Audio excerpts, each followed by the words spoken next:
Et notre invité ce soir n'est autre que le prix Nobel d'économie 2025, Philippe Aghion. Bonsoir. Bonsoir. Je suis ravie de vous recevoir en plateau. Vous venez d'entendre les propos d'Olivier Faure. Quand vous voyez les débats actuels à l'Assemblée, est-ce que vous trouvez que les députés ont compris la situation dans laquelle nous sommes ?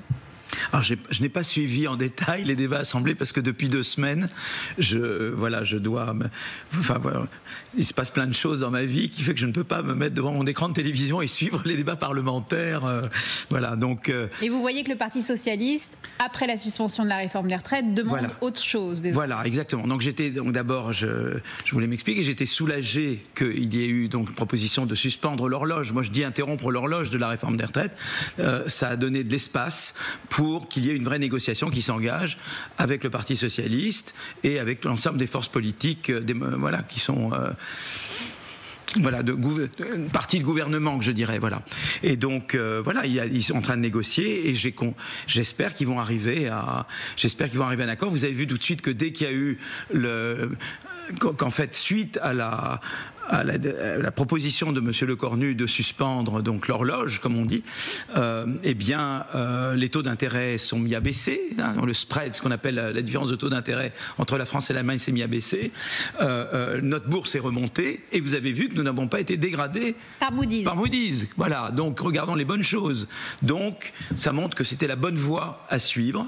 Et ceux qui me reprochent d'avoir soutenu cette suspension de l'horloge de la réforme des retraites ne regardent pas le coût que ça aurait été d'avoir une nouvelle censure, un coût d'instabilité politique. On aurait certainement été dégradé par Moody's, les taux d'intérêt auraient continué de monter, la bourse aurait continué de baisser et le coût pour les consommateurs et les investisseurs français aurait été beaucoup plus gros que le coût occasionné par l'interruption de l'horloge de la réforme des retraites entre maintenant et janvier 2028. Je voulais que vous expliquiez sur vos propos, parce qu'ils ont été repris partout sur la suspension de la réforme des retraites.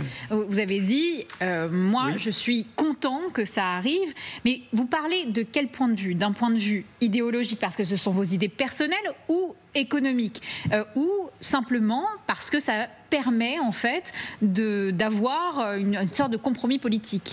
D'abord, je veux dire la chose suivante. Il faut qu'on travaille plus en France. Voilà, que le taux d'emploi en France est trop inférieur au taux d'emploi allemand, par exemple. Et c'est évident qu'il faut que nous augmentions le PIB par habitant. Voilà, on a un PIB par habitant trop faible. C'est la taille du gâteau qu'on va partager. Il est trop faible. Comment j'augmente la taille du gâteau ?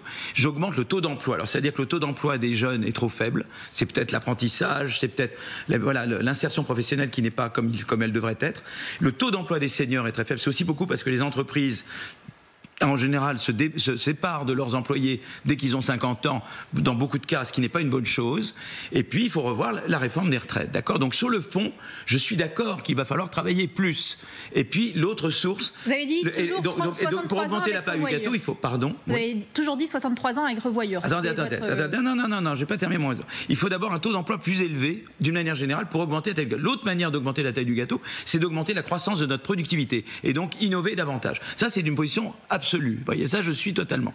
Donc, il va falloir, sur les retraites, par contre, il y a ce qu'on appelle l'économie politique, c'est-à-dire que on sait où on veut aller, mais on a des contraintes politiques. Et donc, il faut naviguer avec elles. Voilà. Et donc, dans ce cas précis, si nous n'avions pas suspendu l'horloge, le coût occasionné pour l'économie française aurait été beaucoup plus grand que parce qu'il y aurait eu censure, parce qu'il y aurait eu incertitude politique. Et ça, les marchés regardent ça. Les marchés regardent l'incertitude politique. Voilà, c'est ça que je dis. Donc, ce qu'il fallait faire, c'était stopper l'horloge. C'est-à-dire, on stoppe l'horloge 62 ans et 9 mois jusqu'en 2028. C'était, donc aux élections présidentielles juste après, c'était en fait les 63 ans avec revoyure. Moi, j'avais toujours pensé que en France, il y a un gros problème avec l'âge minimum. Donc, moi, je pensais qu'il fallait faire 63 ans avec revoyure. Laurent Berger était sur cette ligne-là.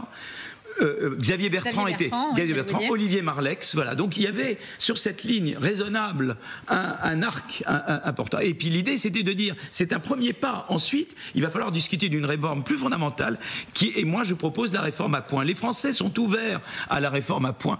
Ils veulent une flexibilité. C'est comme ça, on peut dire qu'ils ont tort, mais les Français, l'âge minimum, l'âge pivot, ça ne passe pas. Donc il faut s'arrêter sur 2 ans et après proposer une réforme. Par exemple, le rapport Blanchard-Tirole propose une réforme à points qui est très raisonnable, qui permet d'équilibrer notre système. Et voilà. Et donc, en fait, ce qui se passe, c'est que chaque travailleur accumule des points au cours de sa carrière. Chaque point par an est défini en pourcentage du salaire moyen. Quelqu'un qui gagne le salaire moyen, il a exactement 1 point. Celui qui gagne 2 fois le salaire moyen a 2 points. Et donc, on a le système par points. Et chacun décide s'il veut rester plus longtemps, moins longtemps. On ajuste pour les carrières hachées et les faibles salaires.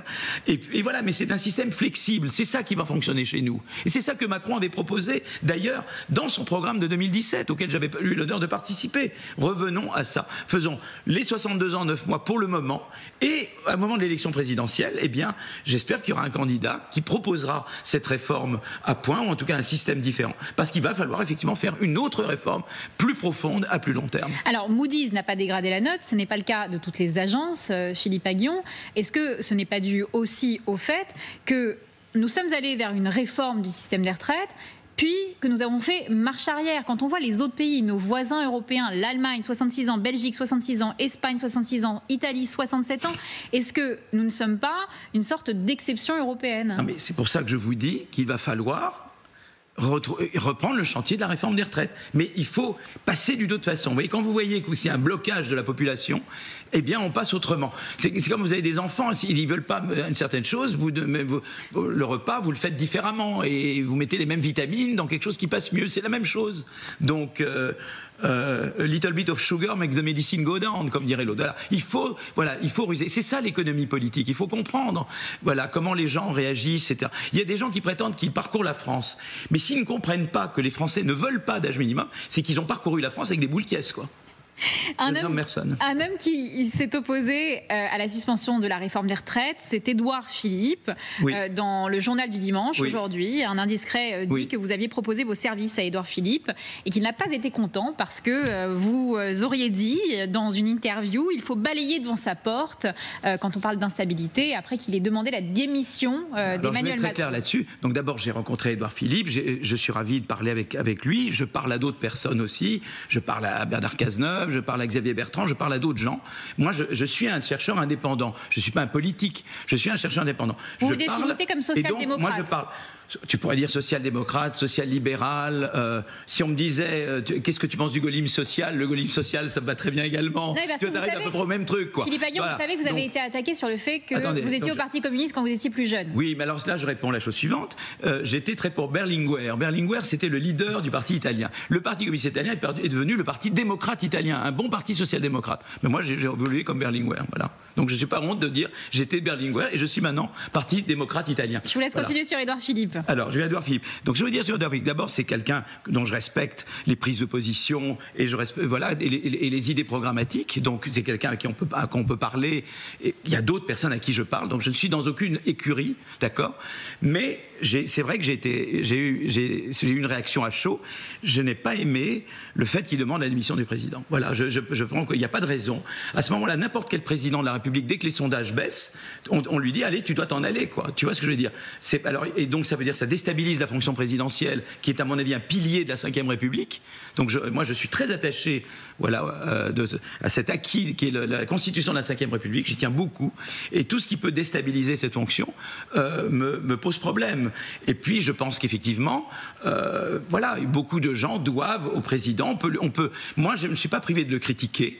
Le président de la République. Sur les retraites, notamment, je n'étais pas d'accord. Sur d'autres choses, je n'étais pas d'accord. J'ai pu me tromper. Sur la dissolution également, vous étiez... Sur la dissolution, je ne suis certainement pas quelqu'un qui a dit que c'était une idée formidable. Voilà. Mais je n'aime pas l'idée qu'on adule au début et on décapite à la fin, quoi. Voilà. Et voilà. Et ce qu'on appelle le bashing. Voilà. Et donc, je pense que j'ai été révolté contre ça. C'était pas une attaque sur un programme ou sur des idées. Après, on peut être d'accord sur telle idée ou pas telle autre. C'est que je ne veux pas.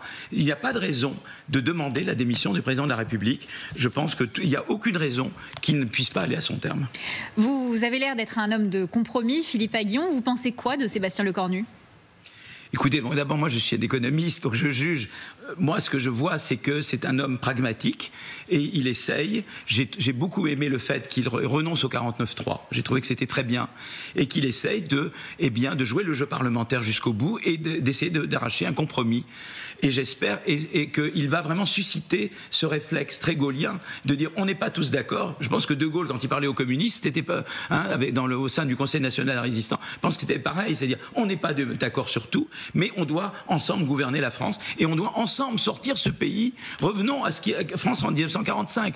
On doit retrousser nos manches et sortir ce pays de son état de délabrement économique pour le reconstruire. Alors, on n'est pas du tout en France dans un état de délabrement économique, mais je pense que c'est ça. Je crois qu'il y a chez lui cette volonté de dire voilà, on peut être en désaccord sur telle ou telle chose, mais on a quelque chose de plus grand que nous, qui est un merveilleux pays. La France, moi j'ai vécu ailleurs, c'est très beau, très beau. La France est un formidable pays. Il y a un modèle social quand même que le monde nous envie. On a un pays vraiment démocratique, vraiment. On voit que dans d'autres pays, la démocratie est remise en cause. Et puis on a un pays avec des talents formidables, des chercheurs, des ingénieurs. C'est un pays avec un savoir-faire. C'est un pays magique, la France. Et donc on peut avoir des divergences, mais écoutez, il y a une élection présidentielle dans 1 an et demi. Si on a des visions différentes, on pourra les poser. Mais pour le moment, on doit sortir de là où on est parce que il y a urgence. Il y a, par exemple, le rapport Draghi qui dit que l'Europe doit se relever. Mais l'Europe, comment peut-elle se relever sans une France en état de marche? Donc il faut que collectivement, on remette la France en état de marche, qu'on fasse passer un budget, et puis comme ça, on a une voie en Europe, on peut continuer. Et puis l'élection présidentielle sera un moment de discuter des options fondamentales. Voilà. Et je crois qu'il a cette attitude que j'apprécie énormément. Vous allez le rencontrer ? Écoutez, je crois qu'il est... Oui, enfin, il est prévu que nous dînions ensemble. Vous avez dit très clairement que vous ne voulez pas du RN au pouvoir. Quand on a évoqué la possibilité de dissolution, vous l'avez dit dans d'autres médias. Ça, c'est quelque chose d'idéologique ou c'est quelque chose d'économique? Non, c'est quelque chose d'économique. C'est-à-dire que d'abord, je pense que il y a beaucoup de gens qui votent RN et que je respecte parce qu'ils se sentent abandonnés. Ils sentent qu'on ne parle plus d'eux, quoi. Ils ne se sentent plus protégés. L'école ne délivre plus la promesse républicaine qu'elle délivrait avant. Et si tu es dans un endroit isolé et que tu veux te faire soigner, c'est très problématique. Donc ils sentent que la République les a abandonnés et que personne de la droite modérée ou la gauche modérée n'ont vraiment cherché à les insérer.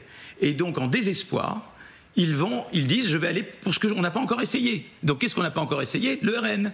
Donc ces gens-là, je les respecte infiniment. Et je pense qu'il faut les prendre très au sérieux et parler avec eux. Moi j'ai eu des gens après des émissions qui m'ont dit mais tu comprends pas, etc. Et j'ai dialogué avec eux. Et parce que c'est des gens éminemment respectables. Donc ces gens-là, je les respecte et il faut les écouter. Après il y a les leaders, est-ce que je fais confiance aux leaders du RN pour gérer la France? J'ai entendu des gens qui disent un jour on sort de l'Europe, un jour on rentre dans l'Europe. Je les ai entendus au moment du pass vaccinal dire que le pass vaccinal c'était une très mauvaise idée, alors que les études sérieuses montraient que des effets bénéfiques du pass vaccinal sur la mortalité et l'activité économique. Donc voilà, j'ai vu des dirigeants du RN dire un peu tout et n'importe quoi, si vous voulez, et sur le plan économique. Donc c'est évident que moi, en tant qu'économiste, je ne fais pas confiance aux dirigeants du RN pour prendre les manettes de la France. Voilà. Mais j'ai des raisons, on peut pas d'accord avec moi. Mais vous voyez la différence? Je respecte les gens qui vont vers le RN, qui veulent voter RN.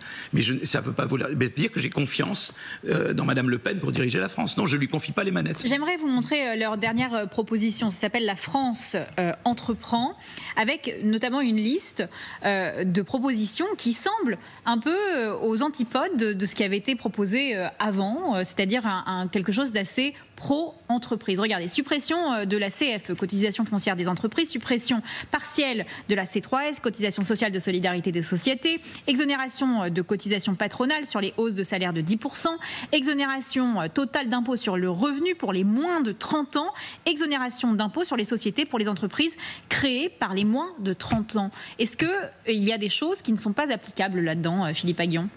Écoutez, moi, ce que je pense que sur le RN, si vous voulez, voilà, il y a des choses quand même assez fantaisistes, si vous voulez.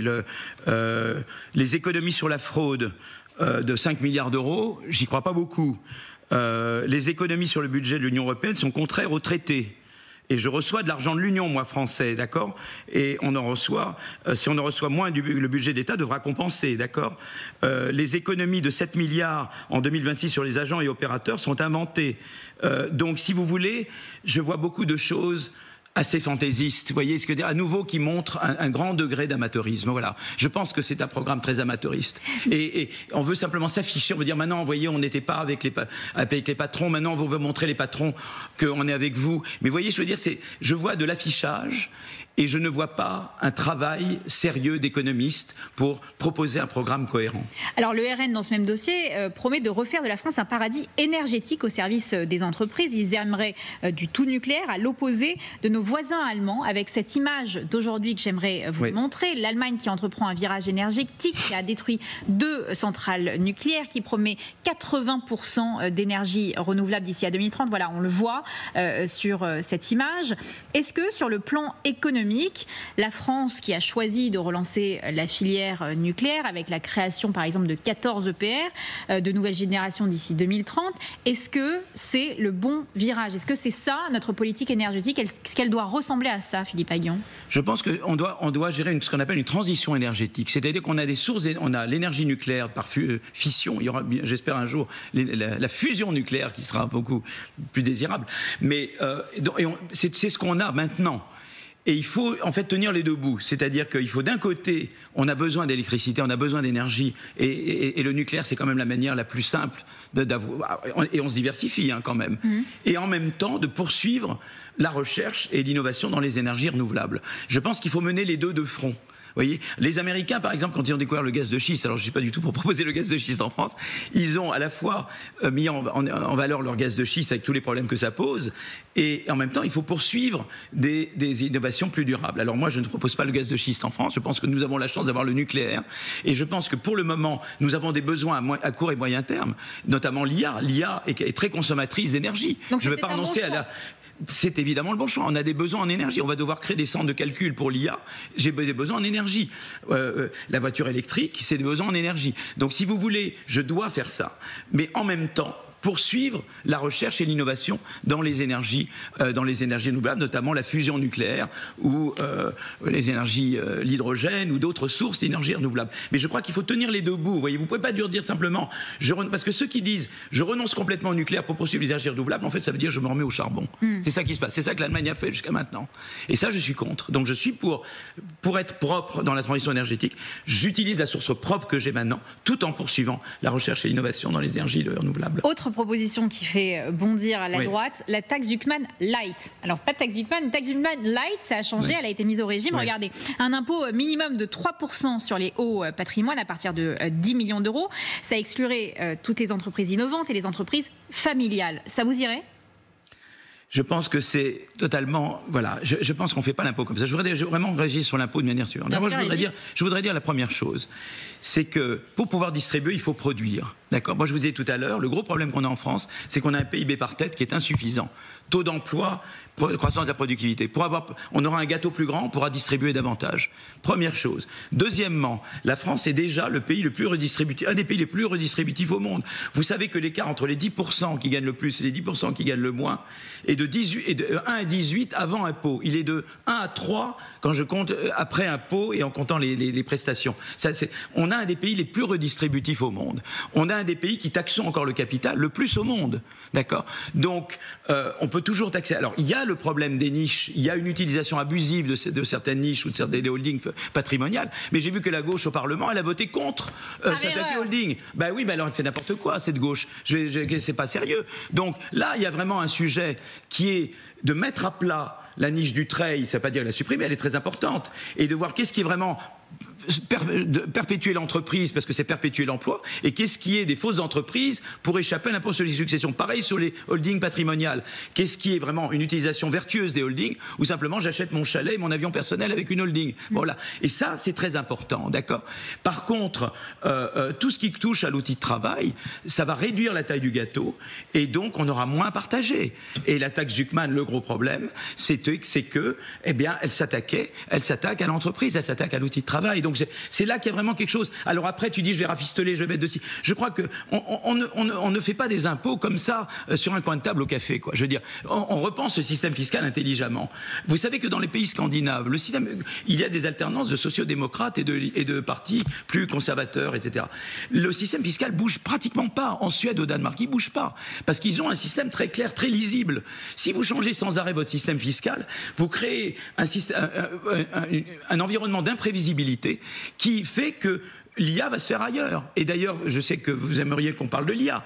Pourquoi l'IA ne se fait pas plus en France? Parce qu'il y a cette incertitude fiscale et réglementaire. Et donc, je crois qu'il faut créer un environnement de sécurité fiscale et réglementaire qui vont inciter les entreprises à investir. Est-ce qu'il n'y a pas un autre problème, Philippe Aghion? C'est que souvent en France, quand on propose un impôt sur les plus grandes fortunes, au final, c'est un impôt qui va rester longtemps. Non, puis alors, le problème, c'est que... On se rappelle de la CSG, par exemple, qui avait été votée sous Rocard et qui est restée. Donc, est-ce qu'il n'y a pas cette petite musique de fond également? Oui, puis alors ce qui passe surtout, c'est que chaque fois qu'on vote un impôt comme ça, en fait, c'est les classes moyennes et moyennes supérieures qui trinquent, et beaucoup plus que les très grands. Donc je crois que, voilà, je pense vraiment que, moi je suis pour être distributif, je suis pour une taxation progressive, vous voyez ce que je veux dire? Mais je suis un bon social-libéral ou social-démocrate à la scandinave, vous voyez ce que je veux dire? Je pense, voilà, qui est de dire je ne peux pas séparer le partage du gâteau et la taille du gâteau. Je ne peux pas penser que quel que soit le système d'impôt que je fais, ça ne va jamais affecter la taille du gâteau. Si je décourage les Arthur Mensch, Mistral de ce monde, si je décourage les gens qui veulent innover en France, vous savez, Paris-Bruxelles, ça prend 1h20. D'aller de Paris à Bruxelles, c'est 1h20. Donc on va perdre, et on va perdre les talents dont je parlais tout à l'heure. Par exemple, l'IA, la France peut être vraiment dans la révolution de l'IA. Et si on fait des choses un peu fantaisistes sur les taxes, on va perdre notre potentiel d'innovation. Les gens vont partir ailleurs. C'est très facile de partir ailleurs, de partir innover ailleurs. Il y a également beaucoup plus de difficultés à entreprendre en France, Philippe Aghion. Regardez ce sondage. L'envie d'entreprendre en France connaît un recul cette année, avec désormais 3 Français sur 10 qui déclarent envisager de se lancer, soit une baisse de 8 points par rapport à 2024. On se rappelle également du mouvement des pigeons en 2012. Est-ce que vous avez peur qu'on perde en attractivité? Mais c'est exactement. Moi, je crois que tout, par exemple, on parle Emmanuel Macron, une des choses qu'on lui doit, et c'est depuis 2014, le tournant de l'offre, c'est 2014 sous Hollande. Le CICE, le pacte de responsabilité, les lois travail, ensuite en 2017, la flat tax, les lois pénico, la formation professionnelle, ça a contribué à faire baisser le chômage et à accroître l'attractivité de la France. On est quand même loin de la Startup Nation proposée par Emmanuel Macron. Mais en tout cas, on a accru notre attractivité. Voilà. Et donc, il faut continuer dans cette direction-là. Ce qui ne veut pas dire qu'il ne faille pas s'attaquer à des comportements abusifs, une utilisation abusive des niches et des holdings, comme je l'ai dit tout à l'heure. Donc, je crois qu'il faut... voilà, je ne propose pas qu'il n'y ait pas d'impôt. Je pense qu'il faut demeurer un des pays les plus redistributifs, s'attaquer aux niches et holdings abusives, mais en même temps, ne pas réduire notre attractivité. Parce que sans l'attractivité, eh bien, vous savez, il y a le gros problème Draghi. Je veux quand même le dire. L'Europe décroche par rapport aux États-Unis et à la Chine en matière de technologie de pointe, d'innovation de rupture. Eh bien, comment la France peut-elle être un pilier du redressement de l'Europe si nous, en France, on se transforme en laboratoire fiscal dont le premier effet est de décourager l'innovation? Mais vous savez, à l'heure actuelle, il y a des jeunes entrepreneurs avec qui j'ai échangé qui m'ont dit « Nous, on pense à fermer notre micro-entreprise et à redevenir salariés. » Bien sûr. C'est pas juste que les gens s'en vont, exactement. Parce que d'autres diront « Ah, mais s'ils veulent s'en aller, on va les attraper à l'aéroport, on va leur mettre les menottes. » Je ne cite personne, mais vous voyez très bien à qui je veux parler. Mais non, c'est pas qu'ils vont partir, ils ne feront plus. Et ils diront, mais pourquoi je vais m'amuser? Pourquoi je vais devenir un entrepreneur si je dois, comme Munch, avec la taxe Zuckman, chercher des financiers pour payer mes impôts au lieu de chercher des financiers pour me développer? Je préfère faire autre chose. Donc je ferme boutique et je fais autre chose. Et c'est ça qui va réduire la taille du gâteau. Et donc il y aura moins à distribuer, on va tous s'appauvrir. En parlant d'Arthur Mensch, est-ce qu'on a du mal également à innover avec l'intelligence artificielle? Est-ce que nos métiers ne se sont pas encore adaptés à cette nouvelle... C'est pour ça que dans le rapport, j'avais eu la chance de co-diriger avec Anne Bouvreau une commission sur l'intelligence artificielle. On avait remis un rapport au président de la République en mars 2024. Et une grande partie, c'était de l'investissement. L'État doit investir, co-investir avec le secteur privé, 1, dans la puissance de calcul, et 2, dans la diffusion de l'IA dans le tissu économique français. C'est un gros investissement. Et dans le système éducatif, à l'école, à l'université. Et là, il y a un gros investissement de l'État. Pour que l'État puisse faire cet investissement, il faut que l'État puisse mettre en ordre ses finances publiques. Donc il faut absolument qu'il y ait un budget. Si on n'arrive pas à un budget maintenant, on passe en loi spéciale. L'État ne peut plus rien faire. Donc on manque la révolution de l'intelligence artificielle. Vous sentez que vous avez été entendu sur ce sujet ?